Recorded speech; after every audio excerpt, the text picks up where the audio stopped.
नमस्ते दोस्तों, कैसे हैं आप लोग? आशा करती हूँ आप सब अच्छे ही होंगे। मैं हूँ प्रीति और एक बार फिर से स्वागत करती हूँ आपका मेरे चैनल फैंटास्टिक मॉम्स में, जहाँ हम बात करते हैं baby care, moms care and lifestyle की। आज जिस टॉपिक पे मैं वीडियो लेकर आई हूँ, ये आज के डेट में बहुत बड़ा कंसर्न है सभी न्यू मदर्स के लिए कि सी सेक्शन डिलीवरी के बाद अपना ध्यान किस तरह रखा जाए। इंडिया में पिछले कुछ सालों में सी सेक्शन डिलीवरी का रेशियो पहले की तुलना में बहुत ज़्यादा बढ़ गया है। तो सी सेक्शन डिलीवरी के बाद एक मदर को क्या क्या चैलेंज फेस करने पड़ते हैं, क्या प्रॉब्लम्स आती हैं और उसका क्या सॉल्यूशन हो सकता है, इन सभी चीज़ों को मैं अपने इस वीडियो में आपको आज बताने वाली हूँ। सी सेक्शन डिलीवरी के बाद हमें जो आज की न्यू मॉम्स हैं उनके साथ सबसे बड़ी प्रॉब्लम ये आ रही है कि भाई डिलीवरी हुई है, सी सेक्शन से हुई है। अब क्या है कि हमारी दादी नानी, जो बोला जाता है ना दादी नानी के नुस्खे, तो दादी नानी या मॉम्स हो गई या मदर इन लॉ हो गई, उन लोगों को भी इस बारे में ज़्यादा एक्सपीरियंस नहीं है, क्योंकि उनके टाइम पे तो नॉर्मल डिलीवरी होती थी। तो किस तरह रहा जाए, क्या किया जाए, क्या खाया जाए, क्या पिया जाए, ये सारे उनके एक्सपीरियंस जो है वो नॉर्मल डिलीवरी से रिलेटेड हैं। तो ऐसा होता है कि वो बहुत सारी टिप्स एंड ट्रिक्स जो नॉर्मल डिलीवरी में फॉलो की जाती है, सी सेक्शन में भी फॉलो की जाती हैं। बट फिर भी उनके माइंड में भी, और इवन जो न्यू मॉम है जिसका सी सेक्शन से डिलीवरी हुआ है, उसके माइंड में भी ये एक टेंशन बनी रहती है कि क्या ये सभी चीज़ें मैं अपने सी सेक्शन के बाद भी अप्लाई कर सकती हूँ। तो अगर आपके दिमाग में भी ऐसी प्रॉब्लम्स हैं और आप भी इसी तरह की कुछ सिचुएशन से गुजर रहे हैं, तो आज का ये वीडियो बिल्कुल आपके लिए है। वीडियो को एंड तक जरूर देखें, क्योंकि हो सकता है वीडियो थोड़ी सी लंबी खींच जाए, बट इस एक वीडियो में आपको मैं सारे पॉइंट्स इंक्लूड करूंगी कि सी सेक्शन डिलीवरी के बाद पहले 1 सवा महीने तक माँ को अपना ध्यान किस तरह रखना चाहिए। मैं इस वीडियो में सारे पॉइंट्स आपको बताऊंगी समराइज्ड करके। इन सभी पॉइंट्स पे एक डिटेल्ड वीडियो भी बनाई जा सकती है, बट अगर मैं इन सभी पॉइंट्स को बहुत ज़्यादा इलेबोरेट करने लग जाऊंगी तो वीडियो बहुत ही बड़ी हो जाएगी। जो भी पॉइंट्स मैं आपसे यहाँ डिस्कस करूंगी, अगर उनमें से किसी भी पॉइंट्स पे आप चाहती हैं पूरा डिटेल्ड इन्फॉर्मेशन, तो मुझे कमेंट सेक्शन में कमेंट करके बताएं, मैं उस पर एक डिटेल्ड वीडियो भी जरूर बनाऊंगी। और कुछ टॉपिक्स हैं जो मुझे लगा कि हाँ ये इन्हें बहुत ज़्यादा इलेबोरेट करने की ज़रूरत है ही, तो उन पे मैंने डिटेल्ड वीडियो बनाई भी है। उसका लिंक भी मैं डिस्क्रिप्शन बॉक्स में मेंशन कर दूंगी, आप वहां जाकर चेक कर सकते हैं। और एक चीज और आपको बताना चाहूंगी कि मेरे खुद के 2 बेबी हैं और दोनों ही सी सेक्शन डिलीवरी से हैं, तो मेरा खुद का बहुत क्लोज एक्सपीरियंस है इस चीज को लेकर कि सी सेक्शन डिलीवरी के बाद एक मदर की लाइफ में क्या क्या चैलेंजेज आते हैं और वो कैसा फील करती है, क्या सॉल्यूशन हो सकता है। तो ज्यादा टाइम न लगाते हुए चलिए वीडियो को शुरू करते हैं।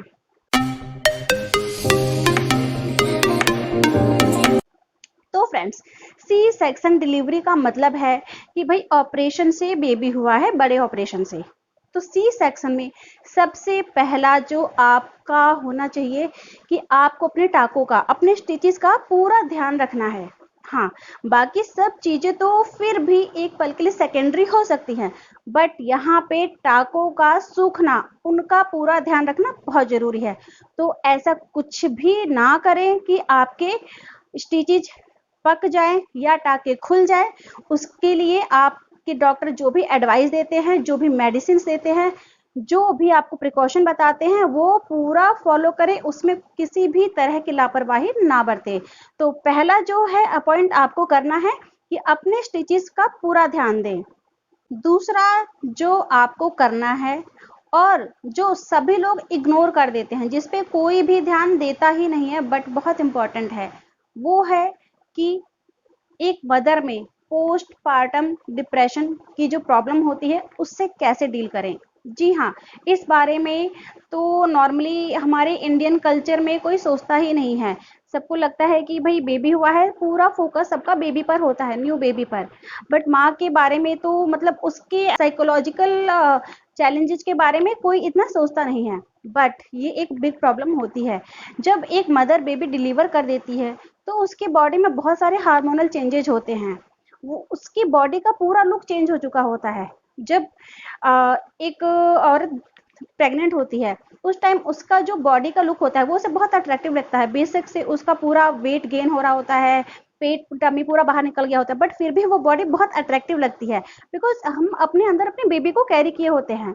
बट जैसे ही बेबी डिलीवर हो जाता है, उसके बाद जब हम खुद को शीशे में देखते हैं तो अपनी बॉडी को देखकर बहुत ही नेगेटिविटी आती है, जो पूरा फैट होता है, अपने हमारी पूरी बॉडी पूरी लूज हो जाती है, बल्की हो जाती है, बेली फैट बहुत ज़्यादा हो जाता है, ये सब चीजें हो जाती हैं। उसके बाद एक न्यू मदर के ऊपर और कोई रिस्पॉन्सिबिलिटी हो या ना हो, अपने टेक केयर और बेबी को फीड कराने की, बेबी की देखभाल की जिम्मेदारी तो उसके ऊपर होती है। तो इन सभी चैलेंजेस की वजह से अक्सर नई माताओं में पोस्टपार्टम डिप्रेशन, मानसिक असंतुलन देखा जाता है। तो इस चीज को बिल्कुल इग्नोर ना करें। अगर आपको भी लगता है कि अकेले में हैं, आपको बहुत नेगेटिव थॉट्स आ रही हैं, किसी बात पे आपको रोने आने आ जाता है, या आप चिड़चिड़े से हो जाते हैं बहुत जल्दी, या कभी कभी आपको कुछ भी अच्छा नहीं लग रहा होता है, इसका मतलब ये पोस्टपार्टम डिप्रेशन के सिम्टम्स हो सकते हैं। इस चीज को इग्नोर ना करें। इसके लिए सिंपली आप ये कर सकते हैं कि आप ये सोचें कि अपने आसपास जो भी चीजें उनसे नेगेटिविटी ना लेकर के पॉजिटिविटी ले। अपने डॉक्टर से कंसल्ट कर सकते हैं, अपने पार्टनर से कंसल्ट कर सकते हैं, अपने नए बेबी को देखिए, उसके साथ एंजॉय करिए, बातें करिए। अपनी बॉडी को देखकर ज्यादा डिप्रेस मत होइए, क्योंकि ये कुछ दिनों की बात है, धीरे धीरे बॉडी अपने आप ही शेप में आ जाती है।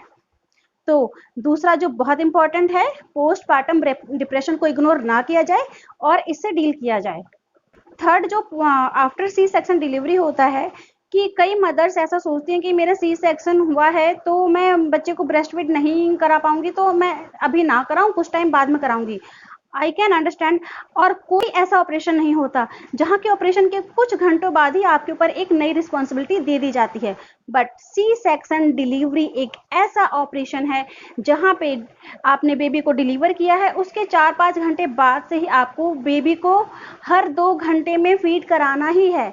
तो आपको बेशक से प्रॉब्लम होगी, और होती है, होगी क्या, होती है। ऑब्वियसली इतना बड़ा टाका लगा होता है पूरी बॉडी में, आप अगर करवट लेके भी फीड देते हैं या बैठकर भी फीड देते हैं तो पेन तो होगा ही, बट आपको ब्रेस्ट फीड कराना है, इसे आप स्किप नहीं कर सकते। मदर का जो फर्स्ट ड्रॉप ऑफ मिल्क होता है, जो येलो मिल्क होता है, वो बेबी के लिए बहुत ही बेनिफिशियल माना जाता है, इसके बहुत अच्छे फायदे होते हैं। तो आप ये कर सकते हैं कि आपके साथ में जो भी फीमेल अटेंडेंट है, आपका फैमिली मेंबर जो आपके साथ है कुछ दिनों के लिए, तो पहले 3-4 दिन उसके हेल्प से आप थोड़ा सपोर्ट लेकर बेबी को फीड कराएं, या अगर आप हॉस्पिटल में हैं तो नर्स की हेल्प ले सकते हैं बेबी को फीड कराने के लिए। बट हाँ, आपका सी सेक्शन डिलीवरी हुआ है, फिर भी आपको बेबी को फीड कराना ही है। थोड़ा टफ होता है बट आपको करना है। मैंने भी किया था, दोनों बेबी के टाइम पे किया था। सेकंड डे से थोड़ा बैठना शुरू हो जाता है, उस टाइम से आप थोड़ा बैठ के पेट को किसी चीज का सपोर्ट दे करके बैठकर बेबी को फीड कराने का ट्राई कर सकते हैं। धीरे धीरे ट्राई करते रहिए, 3-4 दिन के बाद आपको थोड़ा सा आइडिया भी लग जाएगा कैसे करना है। फोर्थ जो आपको करना है, C section delivery even normal delivery के बाद भी, कि जो नई मदर है अपने सिर को, पैरों को कवर करके रखे। अदरवाइज अगर आपके सिर में ठंड बैठ जाती है तो आपको लाइफ टाइम हेडेक की प्रॉब्लम हो सकती है। पैरों में भी ठंड नहीं लगनी चाहिए। तो आजकल जो भी सी सेक्शन डिलीवरी है वो मोस्टली, अब सी सेक्शन डिलीवरी तो हॉस्पिटल में ही होंगे, तो सी सेक्शन डिलीवरी के बाद जब हॉस्पिटल में रहते हैं तो डॉक्टर इस चीज को ना तो प्रिस्क्राइब करते हैं, ना तो आपको स्पेशली कोई बोलता है as a like doctor. But आपके साथ जो भी फीमेल अटेंडेंट है, आपकी माँ हो सकती हैं, आपकी सासू माँ हो सकती हैं, कोई भी, वो आपको जरूर इस बात को कहती होंगी कि अपना सिर कवर करके रखो, पैर कवर करके रखो। तो आप ये ना सोचे कि भाई डॉक्टर ने तो नहीं बोला है तो ये इतना इंपॉर्टेंट नहीं होगा, ये इंपॉर्टेंट होता है। तो सी सेक्शन डिलीवरी के बाद एटलीस्ट 15 to 20 डेज, या जब तक भी आपकी फीमेल फैमिली मेंबर्स आपको बताती हैं कि भाई सिर कवर करके रखना है, आप सिर को कवर करके रखें, इसे भी इग्नोर ना करें। फोर्थ जो आपको करना है कि अपने खाने पीने का आप पूरा ध्यान लें, प्रॉपर डाइट लें। ये ना सोचे कि भाई मैं ऑलरेडी इतनी मोटी हो चुकी हूँ, जब तक बेबी पेट में था तब तक मुझे बहुत न्यूट्रिशन और अच्छा और ज़्यादा खाने की ज़रूरत थी, क्योंकि बेबी मेरे पेट में था, मुझे उसके लिए भी मील लेना था। बट अब तो बेबी डिलीवर हो चुका है तो मुझे अपनी डाइट कम कर देनी है, या मैं मोटी हो रही हूँ इसलिए अपनी डाइट कम कर देनी है। अभी आप ये ना सोचें, पूरा प्रॉपर न्यूट्रिशन वाला डाइट लें, क्योंकि बेबी अभी भी अपनी मील के लिए पूरी तरह आपके ऊपर ही डिपेंड है। तो ये डाइट वगैरह के चक्कर में, डाइटिंग के चक्कर में आप अभी बिल्कुल ना पड़े। आप ये कर सकती हैं कि कोई भी फैटी फूड ना लें, न्यूट्रिशन वाले फूड ही लें, क्योंकि बेबी पूरी तरह से आपके ऊपर डिपेंड है। अगर आप जानना चाहते हैं कि सी सेक्शन डिलीवरी के बाद आपको क्या खाना चाहिए, क्या नहीं खाना चाहिए, तो इस टॉपिक पे मैंने डिटेल्ड वीडियो बनाई हुई है, आप उसे मेरे चैनल पे देख सकते हैं। अदरवाइज मैं लिंक डिस्क्रिप्शन बॉक्स में भी मेंशन कर दूंगी, आप वहां से भी जाकर चेक कर सकते हैं। नेक्स्ट जो आपको ध्यान देना है, अपना ध्यान रखना है, वो ये कि सी सेक्शन डिलीवरी के बाद एटलीस्ट 45 डेज तक आपको प्रॉपर रेस्ट लेना है, 1.25 महीने तक आपको प्रॉपर रेस्ट लेना है। जब आप प्रेग्नेंट थी उस ड्यूरेशन में भी आप बहुत ज़्यादा घर का काम नहीं कर पा रही होंगी, या डिलीवरी के बाद अगर आप घर आई हैं, आप ये ना सोचे कि भाई मेरा घर पूरा फैल गया है, घर की सफाई नहीं है, ये नहीं वो नहीं। अभी आप किसी चीज में इन सब चीजों को थोड़ा इग्नोर करने की कोशिश कीजिए प्लीज, और पूरा का पूरा ध्यान अपनी बॉडी, अपने बेबी पर लगाइए, अपना पूरा प्रॉपर रेस्ट लीजिए। टाइम टू टाइम आप थोड़ा बहुत वॉक कर सकती हैं, बट अपनी बॉडी को अभी रिलैक्स होने दीजिए, थोड़ा उसे स्टेबल होने दीजिए, उसके बाद फिर अपनी पूरी नॉर्मल रूटीन में आप वापस आ सकती हैं। 8th पॉइंट जो आपको सी सेक्शन डिलीवरी के बाद माइंड में आता है और ध्यान रखना चाहिए कि आपको स्टेयर्स कब से चढ़नी चाहिए। तो आपको जितना मैक्सिमम हो सके 1 महीना 1.5 महीना स्टेयर्स चढ़ना अवॉइड करना चाहिए। बट फिर भी अगर सिचुएशन कुछ ऐसी है कि आपको स्टेयर्स चढ़ना ही है, आपका लाइक अगर रूम फर्स्ट फ्लोर पे है, या आपको कहीं ऐसी जगह जाना है जहां आपको स्टेयर्स चढ़ने की जरूरत पड़े, तो आप अपने पेट को इस तरह सपोर्ट देकर, या कोई बेल्ट या किसी तरह से पेट को कपड़े से बांधकर और किसी की हेल्प से धीरे धीरे स्टेप बाय स्टेप स्टेयर्स चढ़ सकती हैं। जब मेरा सी सेक्शन डिलीवरी हुआ था तो मुझे भी फर्स्ट फ्लोर पर ही रहना होता था, तो मुझे स्टेयर्स पर चढ़ना पड़ता था। बट मैं यही करती थी कि जब मैं हॉस्पिटल गई तभी मैं स्टेयर्स से नीचे उतरती थी, और जब मैं हॉस्पिटल से आती थी तो ऊपर जाती थी, अदरवाइज मैं किसी और पर्पज से नीचे ऊपर नहीं आती जाती थी। तो आप भी जितना हो सके अभी स्टार्टिंग के दिनों में जब सी सेक्शन डिलीवरी हुआ है तो स्टेयर्स चढ़ना अवॉइड करें। नेक्स्ट जो सी सेक्शन डिलीवरी के बाद आपको करना है कि टॉयलेट किस तरह का यूज करें। अगर आप इंडियन टॉयलेट यूज करते हैं तो आपके स्टिचेस पे बहुत ज़्यादा प्रेशर पड़ने की संभावना रहती है और लोड पड़ सकता है। तो अगर आपके घर के किसी भी फ्लोर पे इंग्लिश टॉयलेट है तो आप कुछ दिनों के लिए उस फ्लोर पे शिफ्ट हो जाइए। अगर आपके घर में किसी भी फ्लोर पे इंग्लिश टॉयलेट नहीं है, इंडियन टॉयलेट ही है, तो आप टॉयलेट सीट मार्केट से ले सकती हैं, बट आपको इंडियन टॉयलेट यूज नहीं करना है, अदरवाइज आपके स्टिचेस पे जोर पड़ सकता है, उसके साइड इफेक्ट्स हो सकते हैं। नेक्स्ट टॉपिक जो मैं आपको बोलना चाहूंगी कि अगर आपकी सी सेक्शन से डिलीवरी हुई है तो कुछ दिनों के लिए आप बाथ अवॉइड करें। आप स्पॉन्ज बाथ ले सकती हैं, किसी कपड़े को गुनगुने पानी में अच्छे से गीला कर लें और उसे पूरी बॉडी को क्लीन करें। इसके लिए आप अपनी किसी भी फीमेल फैमिली मेंबर्स की हेल्प ले सकती हैं, खुद से ट्राई ना करें। अदरवाइज अगर आप झुकते हैं नीचे ऊपर तो आपके टाकों पे, आपके स्टिचेस पे प्रेशर पड़ेगा, जोर पड़ेगा। तो आप कुछ दिनों के लिए एटलीस्ट तब तक के लिए जब तक आपके टाके खोल डॉक्टर जो दोबारा बुलाती है आपको पट्टी के लिए, उस टाइम देख नहीं लेती है, चेक नहीं कर लेती है, तब तक आप बाथ ना लें, स्पॉन्ज बाथ ही लें। नेक्स्ट क्वेश्चन जो सी सेक्शन डिलीवरी के बाद सभी मॉम्स के माइंड में आता है वो ये कि क्या मैं बॉडी मसाज ले सकती हूँ, क्योंकि हमारे इंडियन ट्रेडिशन में ये पुराने समय से चला आ रहा है कि डिलीवरी के बाद बॉडी मसाज दी जाती है। बट पहले तो जैसा कि मैंने आपको बताया कि इतनी सी सेक्शन डिलीवरी होती नहीं थी, नॉर्मल डिलीवरी होती थी, तो बॉडी मसाज में ऐसा कोई इशू आता नहीं था।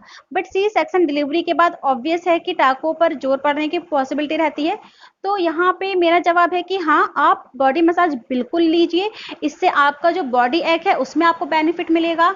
आपका जो स्वेलिंग होती है बॉडी में, पूरी जो बॉडी पूरी बल्की हो जाती है, उतना मोटे नहीं होते, पूरी स्वेलिंग होती है, वो स्वेलिंग कम होने में, आपका बॉडी फैट लूज होने में आपको हेल्प मिलेगी। तो आप बॉडी मसाज जरूर लीजिए। बट हाँ, अगर सी सेक्शन से डिलीवरी हुई है तो आफ्टर 15 डेज आप बॉडी मसाज स्टार्ट कर सकते हैं। उसमें भी अपना बेली का जो आपका एरिया है, पेट के हिस्से में मसाज ना लें, आप अपने हाथों पैरों की बैक की मसाज ले सकते हैं। बैक की मसाज आप हल्का करवट होके लें, हाथों और पैरों की मसाज आप लेट कर ले सकते हैं। इसके लिए आप कोई भी ऑयल अपने हिसाब से चूज कर सकते हैं, आप उससे पूरा प्रॉपर बॉडी मसाज ले सकते हैं। नेक्स्ट क्वेश्चन जो आता है सभी न्यू मदर्स के माइंड में आफ्टर सी सेक्शन डिलीवरी कि क्या मैं मैटरनिटी बेल्ट का यूज कर सकती हूँ, इसके क्या बेनिफिट है, मुझे किस तरह का मैटरनिटी बेल्ट यूज करना चाहिए। तो इसके ऊपर भी मैंने एक डिटेल्ड वीडियो बनाई हुई है, इसका लिंक भी मैं डिस्क्रिप्शन बॉक्स में मेंशन कर दूंगी, आप वहां से जाके देख सकते हैं या मेरे चैनल पे जाके भी देख सकते हैं। यहाँ मैं आपको बताना चाहूंगी कि आप मैटरनिटी बेल्ट का यूज बिल्कुल कर सकते हैं, बट ये भी आप आफ्टर 10 to 15 डेज यूज करें as per your doctor prescription also. आप अपने डॉक्टर से एक बार जरूर पूछ लें, क्योंकि आपके टाकों की क्या सिचुएशन है, क्या सिचुएशन नहीं है, ये आपका डॉक्टर ज्यादा अच्छे से बता सकेगा। उसके बाद आप मैटरनिटी बेल्ट का यूज कर सकती हैं अपने बेली फैट को थोड़ा सपोर्ट देने के लिए, जब बच्चे को फीड कराते हैं उस टाइम सपोर्ट देने के लिए, जब आप वॉक कर रही हो उस टाइम सपोर्ट के लिए आप मैटरनिटी बेल्ट का यूज बिल्कुल कर सकती हैं। नेक्स्ट जो कॉमन क्वेश्चन आता है सी सेक्शन डिलीवरी के बाद हम सभी न्यू मदर्स के माइंड में, इवन हमारी मॉम्स एंड मदर इन लोग उन सबके भी माइंड में, जो हमारे ट्रेडिशनली इंडियन ट्रेडिशन चला आ रहा है कि भाई डिलीवरी के बाद एक माँ को उसकी बॉडी दोबारा से रिकवर होने के लिए और उसका अच्छा ब्रेस्ट मिल्क बने, इसके लिए ड्राई फ्रूट्स के लड्डू दिए जाते हैं, गोंद के लड्डू दिए जाते हैं और मेथी दाने के, सबका अपना अपना कल्चर होता है, बट इस तरह के लड्डू दिए जाते हैं।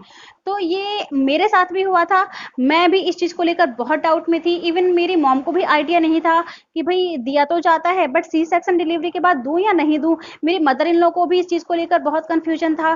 तो मेरा जो उसमें कंक्लूजन निकला, जो अब मेरा एक्सपीरियंस है और जो मेरे डॉक्टर ने मुझे सजेस्ट किया कि ड्राई फ्रूट्स के लड्डू आप ले सकते हैं, बट जब आपके टाके थोड़ा रिकवर स्टेज पे आ जाए, मीन्स वही कि 10 to 15 डेज के बाद, क्योंकि इसमें कुछ चीजें बहुत गर्म होती हैं, तो उसकी वजह से पॉसिबिलिटी हो सकती है कि आपके टाके अंदर से पक जाए।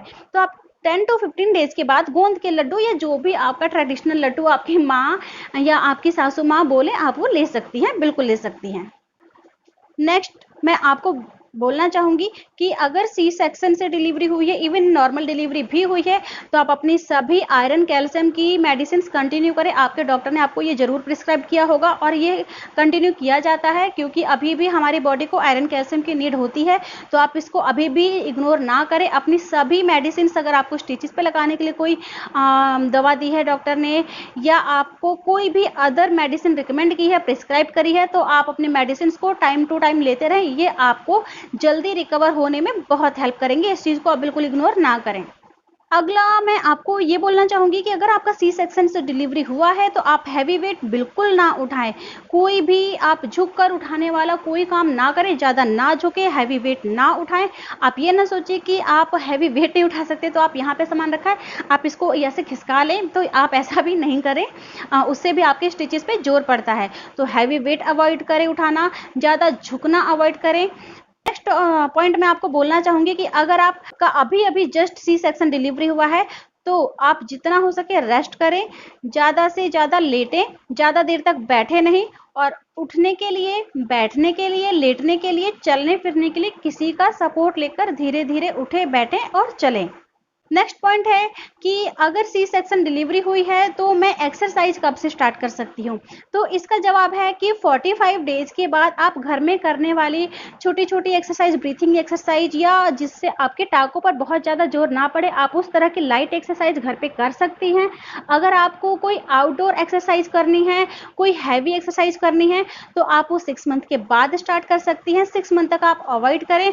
आपका जो भी पर्पज हो लाइक एक्सरसाइज करने का, आप उसको अभी लाइट एक्सरसाइज करके ही रिजॉल्व करने की कोशिश करें। 6 मंथ के बाद आप धीरे धीरे कोई हैवी एक्सरसाइज करें। हाँ, आप उससे पहले लाइट एक्सरसाइज कर सकती हैं, मेडिटेशन कर सकती हैं, इससे आपको बहुत पॉजिटिव बेनिफिट मिलेगा। तो फ्रेंड्स, ये थे कुछ पॉइंट्स जिनमें मैंने सभी एक इंफॉर्मेशन समराइज करने की कोशिश करी है कि सी सेक्शन डिलीवरी के बाद एक न्यू मॉम की लाइफ में क्या चेंजेस आते हैं, उसे उन सब चीज़ों को किस तरह से फेस करना चाहिए, क्या उसका सॉल्यूशन हो सकता है। अगर आपके दिमाग में भी सी सेक्शन डिलीवरी से रिलेटेड कोई सवाल थे और इस वीडियो में आपको उन सभी सवालों के जवाब मिल सके हैं, तो उम्मीद करती हूँ वीडियो को एक लाइक देकर जाएंगे, मेरे चैनल को सब्सक्राइब करेंगे, ताकि मैं जब भी इस तरह की वीडियोस अपलोड करूँ, मॉम्स टॉक से जुड़ी, बेबी केयर से जुड़ी, तो आपको उसकी नोटिफिकेशन सबसे पहले मिल पाए और आप वीडियो को चेकआउट कर पाए। वीडियो को ज़्यादा से ज़्यादा शेयर करें ताकि अदर पेरेंट्स भी और भी जो मॉम्स हैं वो इन सभी पॉइंट्स का, इन सभी चीज़ों का बेनिफिट उठा पाए। तो जल्दी ही मिलती हूँ नेक्स्ट वीडियो में कुछ नए टॉपिक पे डिस्कशन के लिए। तब तक अपना और अपनों का ध्यान रखें, खुश रहें। Bye bye.